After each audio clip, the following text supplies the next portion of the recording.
ana pour ma sindité tendance sur la jour ezaki ko sindi le cœur té nakoki jamais na tindela ki voice vient na téléphone nanga na biso nakoki jamais quadra ko côté là alia parce que kimisa ya kodé na maroki na bossa na té alors quadra to umeli omoni njoro eloko oluka la vie nanga na ba 4 to kangi maniki Maniké a prononcé que d'abord secret moko oyandeko il fallait pas étaler publiquement comme ça. Basoda ba yeba kanginga basoda ba yeba kanginga ba ridiculiser ngai vio bosani passé je na regretté bosani passé na problème na sindité njora piéger nga mais njora eloko oluka na bana nga vie quadra Olomide, njoko loko luka na bana na ngai, prince alobisa nga susu te. Prince akende yeba na te. Mwana nga place akende yeba na te. Famille na ngai likolo babenga. Ya tika o filmer ngai. Tika o filmer ngai. Tika moindre publication na porter plainte et bien on na oloba parce que mon major mutabina na loba. Oya zali atindela ke ba audio, aninga ka benga ya bitendeko. Boete to sala bo. Wa roko le papa nani kisi njora. Yende mutapeli simoto. Parce que yende mutapeli simoto. Quadra. Yo afie na ngai yango bakanginga yango bakanginga eloko ninga ke sala yango bakanginga. Mais quadra ebi ke no de bakanginga bo na to samwa. Et les gens des ana nini na nini. Et ça terrain. Album e beba po yebi réputation na internet. Quadra to na problème nini. Pourquoi tu commences à niveau vieux yebi ngat banda 17 ans. Naza disile na komi mama mukolo vieux komi ko harceler ngai. Vieux za na voda comme presse au polo zotala. Lelo ni ba bia sala ki zapé na tala. Lelo ni ba bia sala ki ngana ko vana to kilite na Kisinjora. Il est temps que ndeko Kisinjora, il fallait pas agir de la sorte. Et puis tango yake ko agir eza lokola ke apelisi moto moko boy. Siko moto wana tango ndeko Sindi akende ko loba, il fallait aussi ndeko Sindi tango alobaki ndeko Manike fallait que quand même amikitisa. Famille nanga boy ngali ko Kisinjora. Bandeko nani so boy ngali ko Kisinjora. Sindi naza problème na hote. So moi na saki vidéo pardon parce que ba yana nga boy ngana YouTube. Ba yana nga moi sabina sa sur ba émission. Nakoki jamais kokota mamba libano parce que mbeli obomeli ali eza mbeli obomela ya gode. Yé aye lisusu appeli susu moto abaxim. Cela veut dire que aye ba gaza makasi. Or la Bible nous dit quoi? La bouche qui parle beaucoup, c'est la bouche qui pêche. Ndenge samba zotalisa mabe ce que komele bisika bakange. Et aza mutu moko oyo aza quand tu vois comme ça, c'est quelqu'un parfois qui a des problèmes spirituels. Alors l'amour supporte tout. Balimbi sandeko et puis yemoko na ndeko asenga bolimbi c'est parce que bisika zali na munoko ndenge solo ba mingi répercussion na bomona ezali danger et le salaire du péché c'est la mort. C'est que cette femme est en train de faire petit à petit azo creuser libulu na epoisa nini bakunda ye. Omoni atmosphère wana bango bazo ko vivre eza atmosphère moko satanique ou diabolique. Parce qu'ils sont en train de pratiquer ce qu'on appelle l'immoralité. Et l'immoralité sexuelle. Et puis, s'embrasser. C'est ça l'immoralité. Il y a des esprits diaboliques qui se transmettent. Et Dieu nous a montré pour Kofiolomide, j'ai déjà dit ça 2 fois. Il y a un danger qui s'annonce dans sa vie. Donc il s'engage à se préparer na bon monae. Pour nini ma bewana na éternité na ye et ça na repos. Kozwa akenaye ni spirituellement apporter quelque chose ni eloko moka memi na mboka na biso ezate. Chef de l'État nengaza mokonzi na biso Félix Tshisekedi akoko luka secours libanda te. Secours ezali awa. Nzambe aponi mboka na biso comme deuxième né pour servir ye. Omo na biso profiter papa chic na année oyo situation géographique spirituelle est très mauvaise. Dans le nord, na moni éruption, marque éruption volcanique, mais ça volcan est mai. Et parce qu'il y a pression, pouf, et bandi mata. Et subitement namoni lipata moka noir et zipi maïwana et zipi place wana nyonso. Na sid même eloko salami. Et c'est pour cela même que nous profiter comme ça mokonzamboka. C'est que Dieu nous a dit il ne peut pas organiser les élections cette année. Pourquoi Dieu a dit cela? Parce que Congo Nzamba pone comme deuxième fils né de Dieu après Israël. Nzamba lingi a clôturé l'histoire du monde na Congo démocratique. Il nous a fait grâce à Komonango, comme ça, la vision, une très grande ville descendre du ciel. Donc, Congo Moko, il y a Kitoko ya Kosakanate. Yango Toko, il s'est même Konzambo Kanabiso, et Sengeli va cesser de collaborer dans l'église catholique. Vous allez belé beaucoup l'émission de partout, n'a pas suivi nos mots. Mbote, Balanyo c'est à Chebiso TV. Oui, mais là, mon émission a bien une réponse à nos questions. Yande Konabi. Napesi moyini nanga mbote, moyini bonjour, moyini nanga bonsoir. Vous belé beaucoup la biso, n'a pas suivi nos mbote. Merci, na confiance, on a Chebiso Télévision, la chaîne qui vous ressemble. Merci pour la confiance, vous la biso awa. Merci mingi na sponsor nanga officiel Jésus-Christ de Nazareth. Yé a pesi biso succès, a pesi élévation, a pesi ban, a pesi famille, a pesi nion soto zali nango a futa biso qui toko. Comme on a yé Jésus-Christ de Nazareth. Il y a des sponsors officiels. Il y a Chebiso Télévision, na émission Police des Stars. Merci mingi na orphelinat vida aux allez kosunga bana bitike balia ba mela ba sepela. Mokolo nango comme on a mama Mili depuis Canada to pesi mbote ska bozwami pe na libota no mobimba. Nzamba mona yo na bolamu ko sela bana bitike. Nzambe apambola yo koleka afungola lola pona yo omona bolamu vino mobimba ti na 5e génération. Merci mingi na Nico Chris pour la prise de vue. Du côté réalisation, namoni dirige mon solo, namoni Elias, bana mike mba ko sala musala kitoko. Mbote na batuto amita mabe, bato ba sala en sorte que to bongate na vie. Donc bon échec parce que na simana biso sponsor azali comme on a Jésus-Christ de Nazareth, boko kabiso te. Mbote na bino esika bozwami, malgré muta mabe na bino to pasaka na bino pe parce que boza ba ndeko na biso. Mais eliki ezali un jour bo bongo la mitema. Lelo to yena makambo ye, to mona ki ndeko na biso Koffi Olomide na Cindy le cœur o azali bongo comme une femme légitime ya Koffi Olomide manike apportaki ba insulte likolo na ye bakangaki elelo tokolo ba ebele et puis bo découvrir pona nini bakangisi manike pourquoi Cindy a qui passe na mutema est-ce que makambo lobaki eza ya solo te bo découvrir en le parce que nzamba lobi tokolo bela pe matali papa ko ya na ye nini ayaki koluka awa azwaki nini pe azongi na nini. Il paraît que Satoyoki, il paraît que ba pesi ba koli ya matière bilo ka mutu ya zongi nango. Toyoki pe ba nungu concernant ba tabaro ba pona ekolo na biso po into ke na liboso te po ni mboka na biso souffrance si la raté e ko bakisama se ko bakisama. Malgré ma nyonso mo konza moko ko sala po ete to ke liboso mais ça tient toujours pas. Donc to découvrir ya somo na émission lelo. Banengo ba bolingo bo sa coacher bo s'abonner bino ba s'abonner na Chebiso Télévision parce que vous ratez ba mwembele moto na nzambe na pe mbote Mbote papa chic, mbote na bandeko nyonso bazolanda biso, que le Seigneur Dieu vous bénisse. Voilà. Kama biso na losambo ya mboto ko na mozindo ya émission lelo. Père éternel, te pèsio merci na moment favorable au Pesibiso.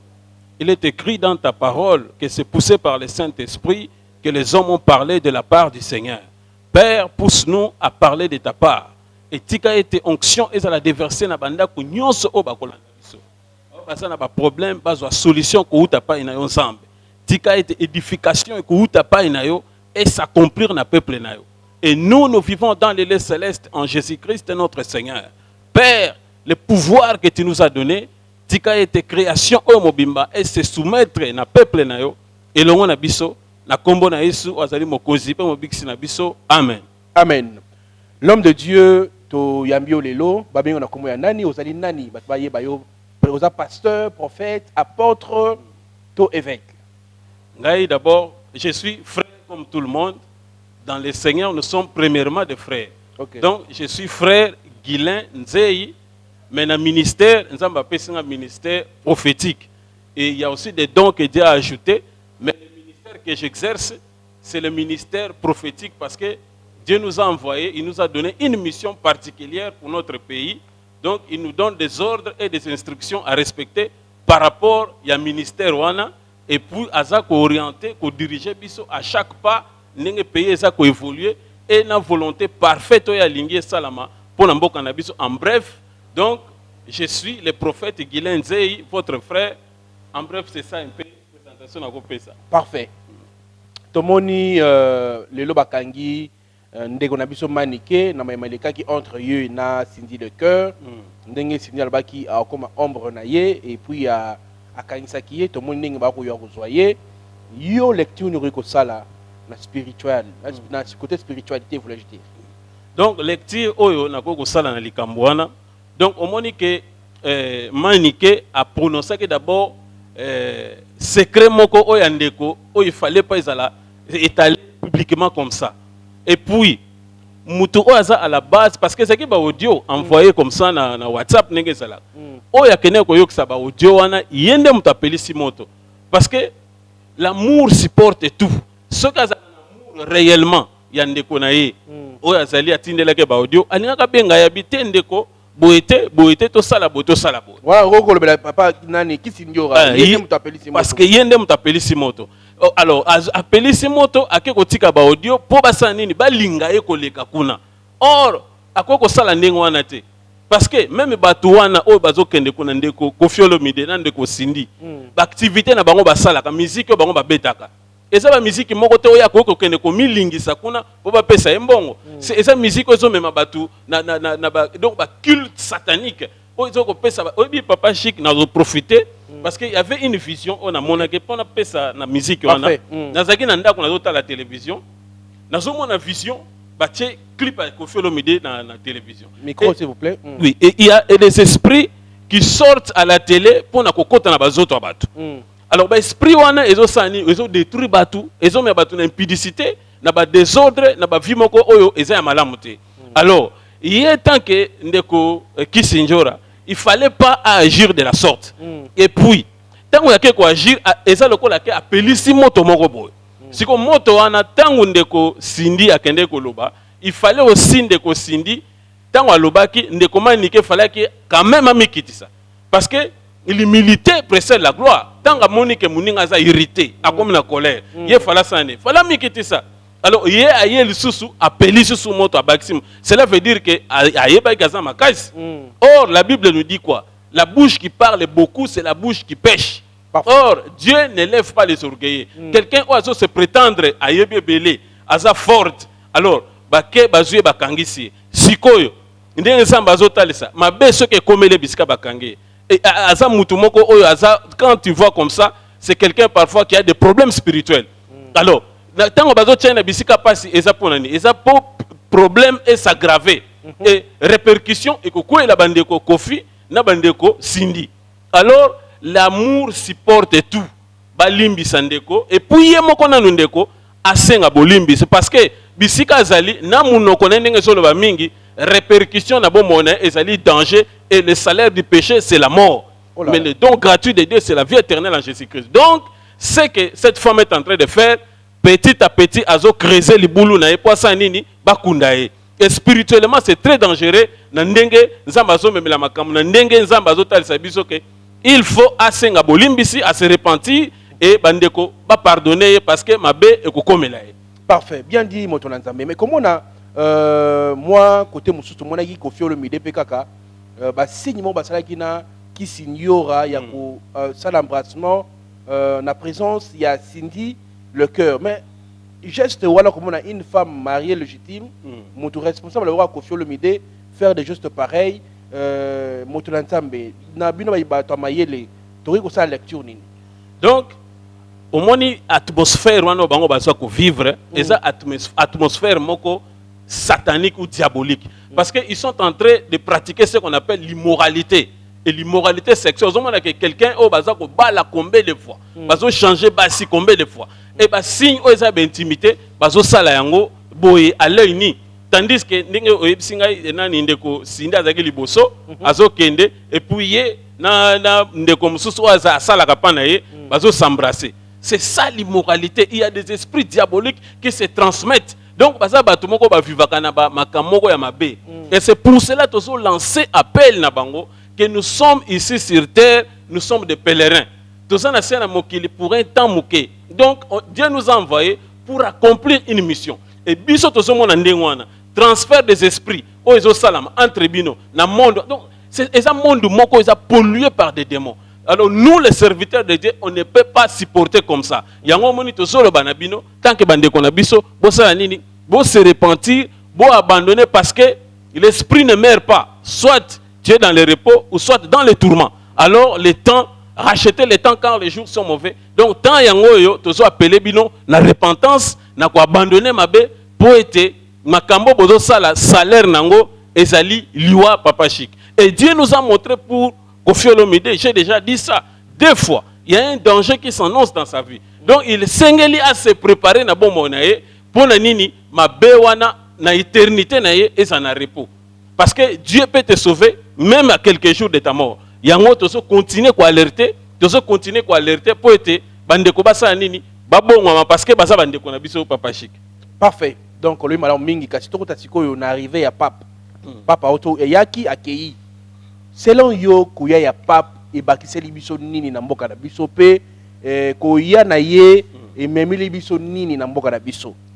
Donc koya ya pape na kozonga na ye. Donc c'est quelqu'un qui est venu tout simplement pour ça la tourisme.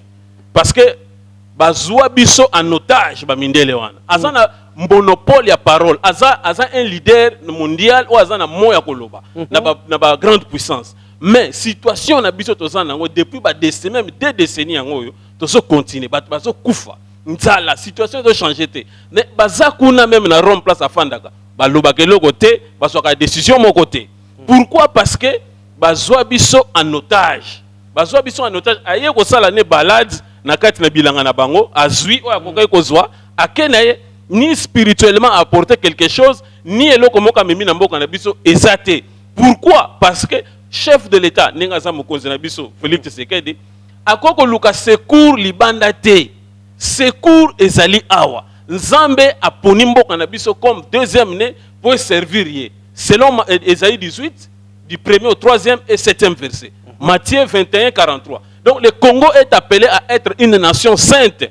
Nzamba zui ba richesse azui bilo atie yango awa pona nini c'est pour l'évangile et pona ba congolais ba kabolango équitablement. Pape azan eloko akomema awa te solution ezana biso moko. Et le problème ce n'est pas Batou, oh Kabila, oh Félix Tshisekedi. Non, le problème nous oh c'est avec Dieu. Comme le chef de l'État a donné le pays à Dieu, il est singela yokana nzambe pour diriger maintenant et à réussir. Sans cela, okobenga ba pape, okobenga ba tunyon surtout et la solution écotique à la copie samate. Donc en bref, surtout spirituellement, quand le pape est en train de s'adresser na ba ikeko, neta yakeko maman Marie.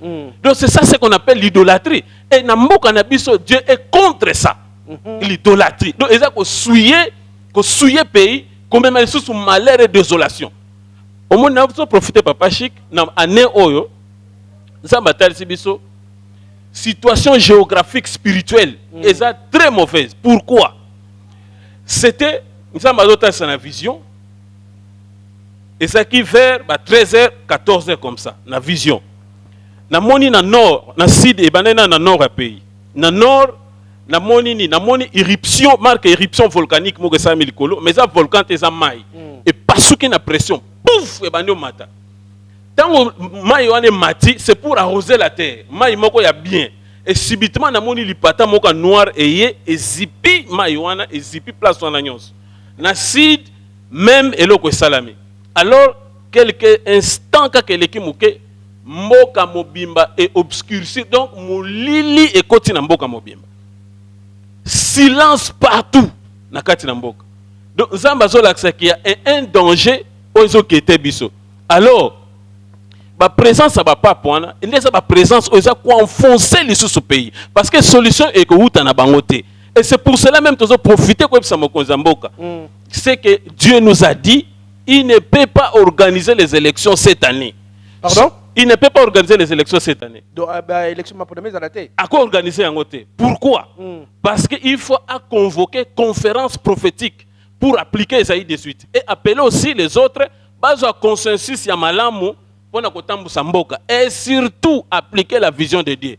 Ce qui a sali en côté, basali ba ponami année oyo, toko zonga na yo papa chic année prochaine ba groupe ba rébellion et ko se multiplier. OK. Division ethnique et ko continue et ko ya tout grave et le président a kozala au bout ya ko diriger, il ne saura pas conduire le pays et ce sera un chaos. Nous sommes en obscurité et Dieu va profiter de ça pour élever les autres.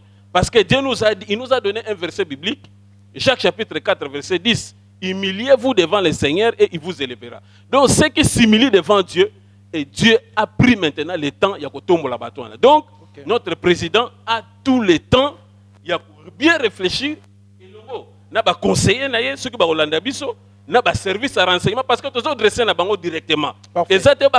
Non, nous sommes les serviteurs de Dieu. Alors on s'adresse comme ça que Boyebisa chef de l'État à prendre des précautions pour être bateau koufa et danger makasi et kozala pona ye moko zamboka. En tout cas bien dit, ma olobi mala mingi na CPI nango. Mais siko yo tango koloba ete mboka na biso mapona mizala te ba oyo balingi mapona mizala ba kende wapi? Ba oyo balingi mapona mizala ba yokana bango nyonso.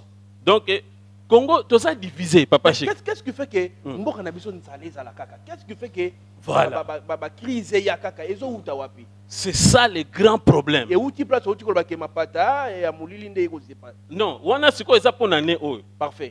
Pona ne oyo po nzamba zo prévenir to que ne processus wana ndenge wana te. Bon, place mboka na biso eza ko évoluer te. Je vis cette vision il y a Isaïe 18 très clairement. Volonté en Zambé ezali, ba richesse en Zamba tchaki na mboka na biso, et servir Nzambe na évangile et puis ba kabola yango quitablement na Congolais nyonso. Pourquoi Dieu a dit cela? Parce que Congo Nzamba pone yango comme deuxième fils né de Dieu après Israël. Nzamba lingi a clôturé histoire ya monde na Congo démocratique. Parce que Congo wana Nzamba lingi, Dieu nous a fait grâce ya komona yango comme ça na vision. Une très grande ville descendre du ciel. Donc Congo moko ya kitoko ya kosakanate. Donc Dieu a tout prévu na makambo na nyonso. Alors nzamba zoloba ni ba konzi ya mboka na bino ne baza ko appliquer makambo na zoloba te. Ne eloko place so bloquer mboka na biso yangwana. Donc nos autorités ce sont comme Pharaon. Nzamba na Moïse abimisa peuple na ye en esclavagisme. Aebisi sous Moïse n'a pas endurcir motema Pharaon. Et c'est ce qui se passe avec nos autorités. Parce que les Congolais, nous sommes des esclaves dans notre propre pays. Et nos autorités, basali prises en otage dans la grande puissance, n'a pas pour moni, basui bango en otage. Yango ko remarqué même papa Chic, quand l'église catholique a lobaka liloba moko, donc le pouvoir a commis mal à l'aise. Yango to ko yebisa même ba konzambo kana biso et sengeli ba cesser ko collaborer na église catholique. Baza na bango pays est laïque, mais pour prendre des décisions en mboka et sengeli ba consulter ba tout oyo nzamba pesi direction divine pour na mboka na biso. Alors bango bango mona ke bato wana bazana ba salle, bazana ba école, bazana ba bon croyant ke makama malamu esa kuna.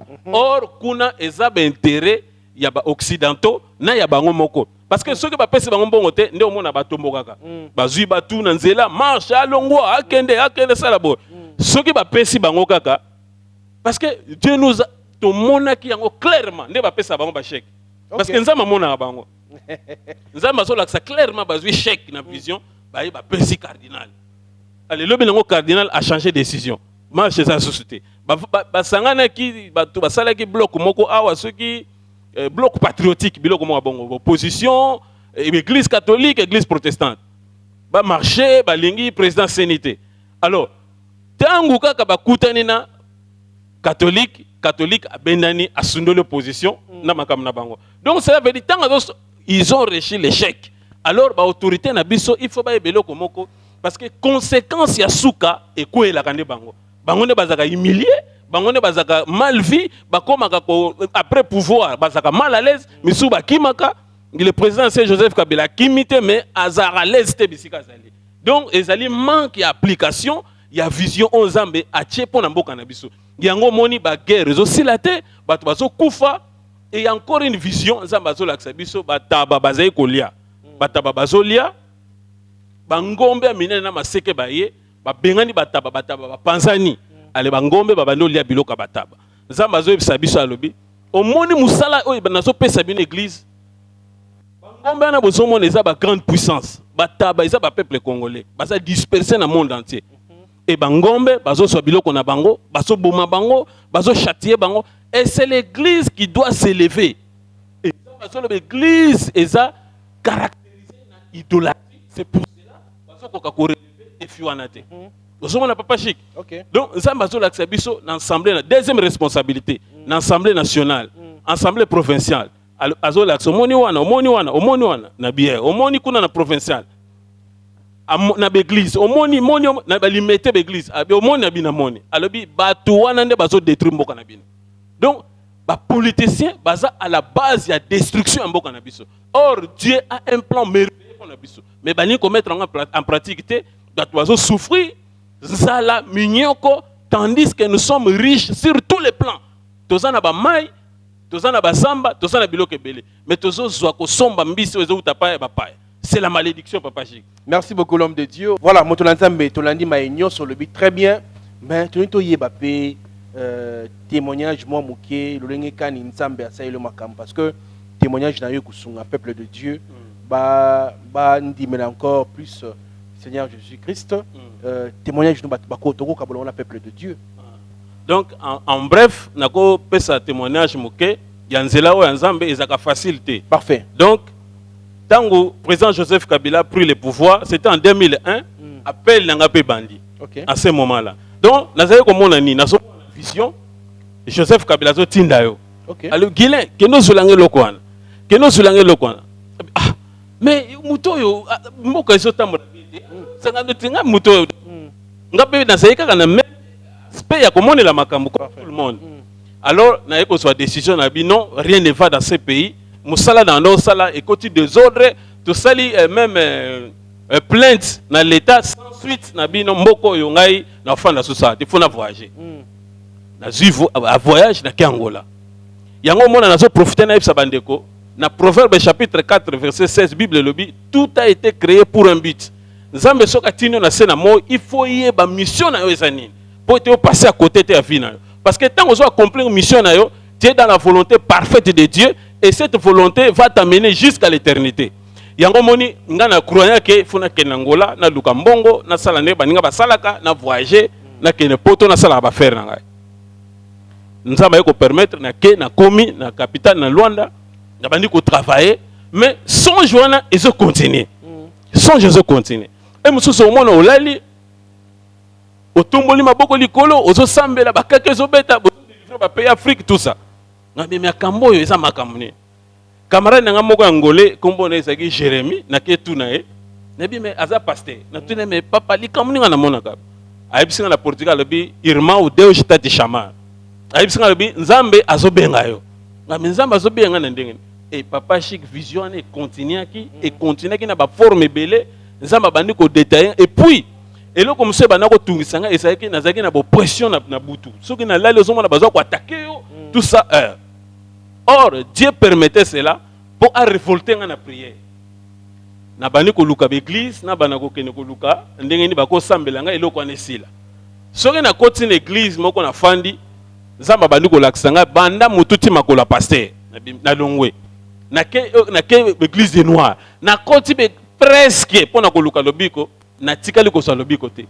Et jusqu'à ce que temps Nzamba ya ko koka na lebino, musala na bana pe ko sala na bosani na bana osala musala na snel ya kuna pesinga pe voiture tout ça condition na bandi na nga ko sala croyant que yango ne ko pesanga réussite na bosani na nga makambo mais vision ezaki toujours ko continuer mais tant ya Nzambe ya ko koka na longwe musala brusquement makambo nyonso baby na meka voyage zo simbate na teka voiture mbongo esili donc na komi par terre en ce moment là na lobi non. Il faut na lukanzambe parce que solution ezate. Ba camarades nazaki na bango ba musulmans, ba kimbangiste donc ba ta réveil ba tozaki na bango na bino ngai religion mususu te. O Bible ekende kuna, Islam ekende kuna, kimbangiste ekende kuna. Nga funa luka mutoyo akela likolo na se na solo la nae. Voilà. Na kota 3 jours na ndako ya jeûne et prière.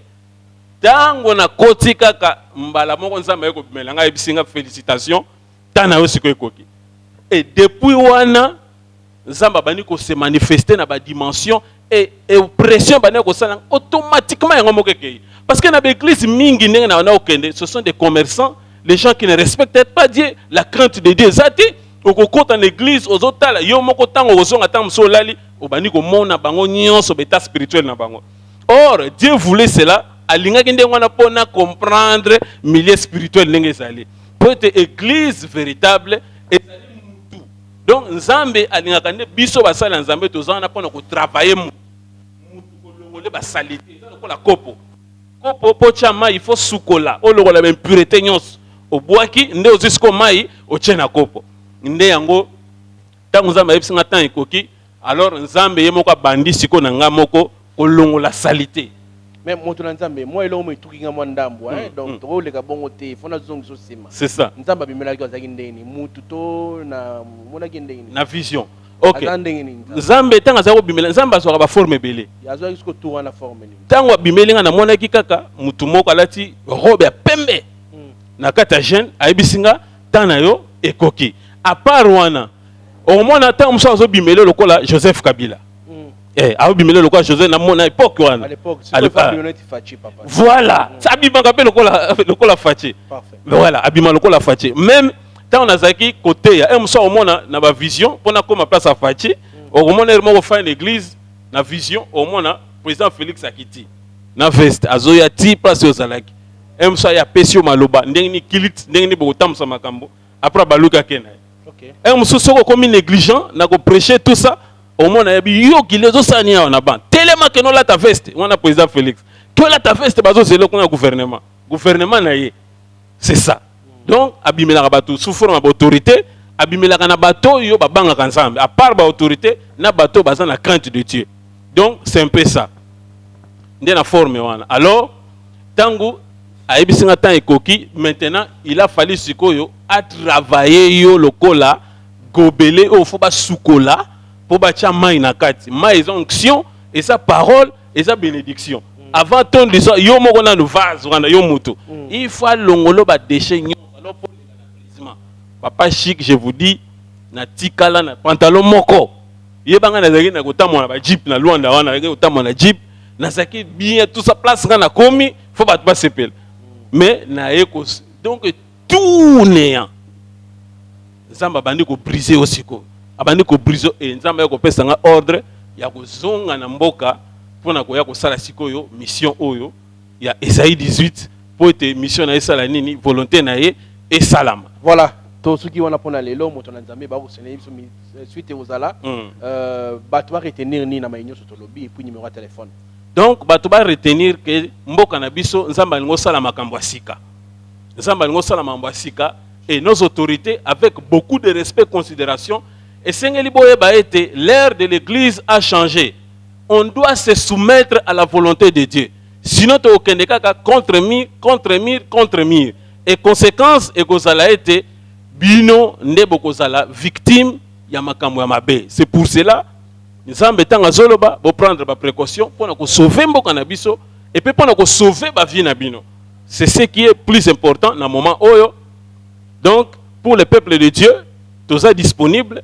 Zamba tindi biso pour annoncer la bonne nouvelle et libérer les captifs. C'est notre mission. Yango tozo senga même na bande ko na biso. Oyo ba sali organisation pour accompagner les chefs de l'État, bato église. Il faut ba yeba ke Zambé azo bouger autrement. Dieu nous a montré ceci. Ba candidat président de la République, bazaki groupé quelque part. Mais sous bazo benga na baninga. Alors chef de l'église aye. Moko ba se rassembler bango nyonso. Chef de l'église aye. Chef de l'église tango aye ba boy ko fungole porte à kota kuna. Donc c'est que nous disons bango bazo boya koyoka. Et chef de l'église a koti azui clé na ba candidat président de la République a pesi en église. Cela veut dire pour être politique à diriger mboka ou bien vous devez écouter ce que Dieu dit parce que la clé a été donnée à l'église. Et ba papa na biso bazo ko accompagner makambo wana et senga ko accompagner mo konzinenge bozo sala yango appliquer la vision de Dieu. Sokite vous êtes en train de construire le tour de Babel oyo ko écraser le lengenda nzamba la kisaki biso bozo uta likolo bozo koya et ça sera fait moko catastrophique pour Nabino. Merci donc beaucoup. Peuple de Dieu Jésus, Christ est le même hier, aujourd'hui, éternellement. Cherchez la face du Seigneur pendant qu'il se trouve. Numéro d'Abisso Zali, plus 243, 85, 18, 55, 709. Plus 243, 85, 18, 55, 709. Que Dieu vous bénisse. Merci beaucoup l'homme de Dieu. Tokomi na suka émission lelo na bandi, maitolobi na émission lelo. Peuple de Dieu va profiter na yango et ko bakisa bango susu maele. Merci na ba oyo bazwa kile bakor talabiso encore une fois. Merci na Chris, merci na Dilige Mosolo, Elias, merci na batutu ba benga biso pona ba idée ba remarque pona évolution il y a chaîne Oyo chez Biso Télévision. Merci beaucoup na Ngamorope hein, Chic Mukadi. Merci na Mami Emily, na orphelinat na Evida où ils ali bongo kosunga bana bitike na bandi na mois ya deuxième mois awa d'ici le 15 to bana sport ya sika poete moto nyonso o azali na quelque chose pour na kosunga bana wana ba kolia lipa kolia mois fufu et ça ba malamu mingi na bandi su Jésus Christ azongi te tokuta na pona émission sika